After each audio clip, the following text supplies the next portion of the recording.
नमस्कार दोस्तों, मेरा नाम है अंशुमन नायक और आप सभी का बहुत बहुत स्वागत है इंडियन डिफेंस न्यूज़ के डिफेंस टॉक सीरीज में,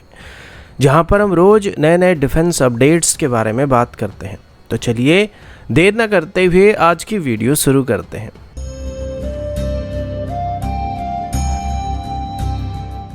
आज की पहली अपडेट इंडियन एयरफोर्स की मल्टी रोल कॉम्बैट एयरक्राफ्ट की टेंडर की तरफ से है।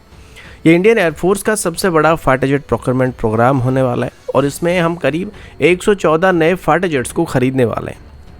अभी इस टेंडर को लेके कुछ नए खबर सामने आ रहे हैं। इनिशियली इसको लेके एक RFI को इशू किया गया था, जिसमें Su-35, MiG-35, Rafale, Eurofighter Gripen E और F-15EX को भारत को ऑफर किया गया था। अभी पता चला कि इस RFI को अच्छे तरीके से कंसिडर करने के बाद अभी इंडियन एयरफोर्स की तरफ से मल्टी रोल कॉम्बैट एयरक्राफ्ट के टेंडर के लिए एक फॉर्मल रिक्वेस्ट फॉर प्रपोजल यानी कि RFP को इशू किया जाएगा, जो कि इसी साल के अंत या अगले साल की शुरुआत में इशू कर दिया जाएगा।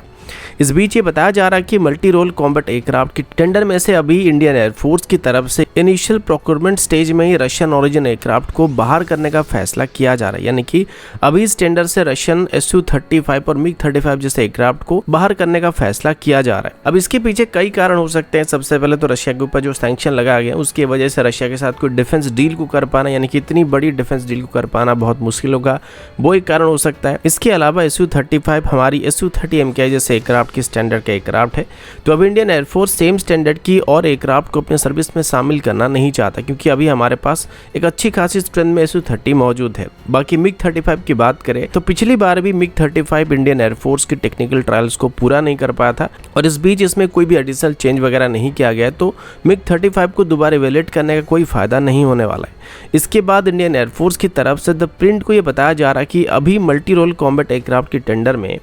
इंडियन एयरफोर्स जिन 3 फाइटर जेट को सबसे ज़्यादा प्रेफरेंस देने वाली है वो रफाल, F-15EX और ग्रिपेन ई होने वाली है। अब रफाल को किस वजह से प्रेफरेंस मिल रहा है ये आपको बताने की ज़रूरत नहीं है। इसके बाद बात रही है F-15EX की, तो इसमें अभी लगभग 5th जनरेशन स्टैंडर्ड के एवियोनिक्स को इस्तेमाल किया जा रहा है और ये किसी भी एग्जिस्टिंग एयरक्राफ्ट के मुकाबले सबसे ज़्यादा पेलोड को कैरी कर सकता है। यहाँ तक कि ये एक बार में करीब 20 से 22 एयर टू एयर मिसाइल को कैरी कर सकता है, जो कि Su-30 MKI एयरक्राफ्ट के मुकाबले लगभग 2 गुना होने वाला है। खास करके इसी वजह से अब 35 को सपोर्ट करने के लिए अभी US एयरफोर्स की तरफ से अभी अपनी सर्विस में एडिशनल F-15EX को इंडक्ट करने का फैसला किया गया। तो हो सकता है एमका के साथ भी मिलाकर इनको ऑपरेट करने के लिए आगे चल के इंडियन एयरफोर्स इनको कंसीडर कर सकता है, जिसमें एमका स्टेल्थ कन्फिगरेशन में रहकर ऑपरेट कर सकता है और ये उनके साथ मैसिव मिसाइल पेलोड के साथ दुश्मन के साथ एंगेज होने की कोशिश कर सकते हैं। इसके बाद ग्रिपेन ई की बात करें तो इसको कंसीडर किया जा रहा है, क्योंकि ग्रिपेन ई भले ही तेजस MK2 के स्टैंडर्ड का एयरक्राफ्ट होने वाला है, लेकिन ये सिर्फ स्कैल्प मिसाइल को छोड़ के बाकी सभी वेपन को फायर कर सकता है, जो कि हम रफाल से फायर कर सकते हैं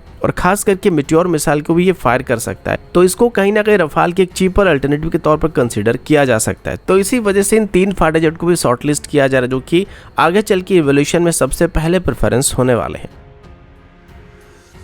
अगला अपडेट कल्याणी ग्रुप की तरफ से है। आप सभी जानते होंगे कि इंडियन डिफेंस सेक्टर में कल्याणी ग्रुप या भारत फौज एक लीडिंग डिफेंस सेक्टर कंपनी है, जो कि अभी तक कुछ एक्सपोर्ट ऑर्डर को भी हासिल कर चुका है। इसके बाद कल्याणी ग्रुप की तरफ से रिसेंटली इंडियन नेवी की तरफ से आयोजित किए गए स्वावलंब भारत सेमिनार में कुछ मैरीटाइम रोबोटिक सिस्टम्स और AUVs को डिस्प्ले किया गया था। कल्याणी ग्रुप के मुताबिक इन MR AUVs को नेवी चाहे तो सीवेड सर्वेलेंस के लिए, सर्वे के लिए, मैरीटाइम माइन डिटेक्शन के लिए, फिर मैग्नेटिक सिग्नेचर डिटेक्शन जैसे रोल के लिए इस्तेमाल कर सकता है।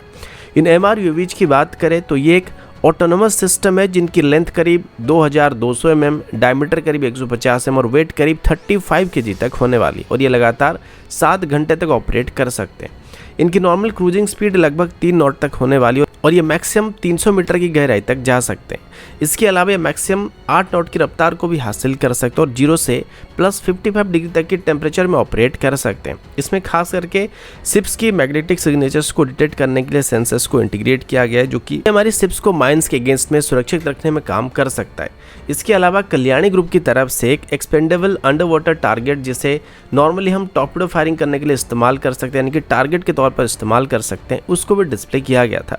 आमतौर पर जिस तरीके से एयर टू एयर मिसाइल को टेस्ट करने के लिए हम लोग एरियल एक्सपेंडेबल टारगेट का इस्तेमाल करते हैं, ठीक वैसे ही एक्सपेंडेबल अंडर वाटर टारगेट को किसी अंडर वाटर वेपन को टेस्ट करने के लिए इस्तेमाल किया जा सकता है। अगला अपडेट इंडियन नेवी की तरफ से है।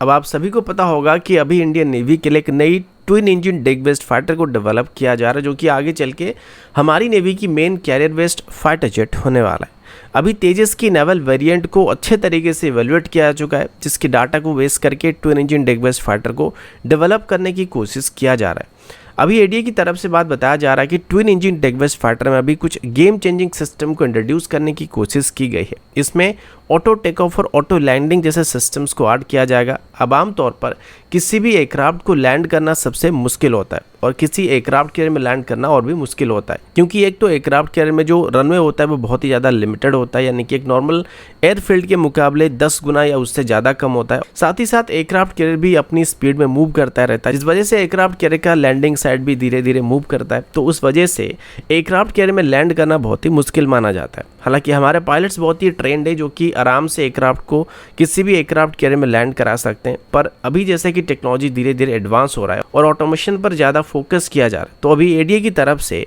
एक ऑटोमेटिक टेक ऑफ और लैंडिंग सिस्टम को डेवलप किया जा रहा है, जिसे किसी भी खराब वेदर कंडीशन में हो जाए या फिर किसी भी जरूरत पड़ने वाली सिचुएशन पर इस्तेमाल किया जा सकता है। और इससे एयरक्राफ्ट कैरियर में फाइटर जेट्स को लैंड कराना बहुत ही आसान हो जाएगा, जिसमें लैंडिंग करते दौरान फाइटर जेट के ऊपर कम से कम स्ट्रेस पड़ने के साथ साथ डैमेज होने के चांसेस भी बहुत ही रिड्यूस हो जाएगी। इसके लिए अभी एडीए की तरफ से एक और सिस्टम को भी डेवलप करने की जरूरत पड़ रही है, जो कि एक ऑटो थ्रॉटल सिस्टम होने वाले, जो कि आमतौर पर लैंडिंग करते दौरान एयरक्राफ्ट की थ्रॉटल को ऑटोमेटिकली कंट्रोल करने वाला है, जो कि ऑटोमेटिक लैंडिंग के दौरान या टेक ऑफ के दौरान पायलट की वर्कलोड को काफ़ी हद तक रिड्यूस कर पाएगा और पायलट को कुछ भी करना नहीं पड़ेगा और एयरक्राफ्ट आराम से कैरियर पर लैंड कर जाएगा। तो दोस्तों अभी के लिए इतना ही, मिलता हूँ आपसे अगले वीडियो में, तब तक के लिए जय हिंद, वंदे मातरम।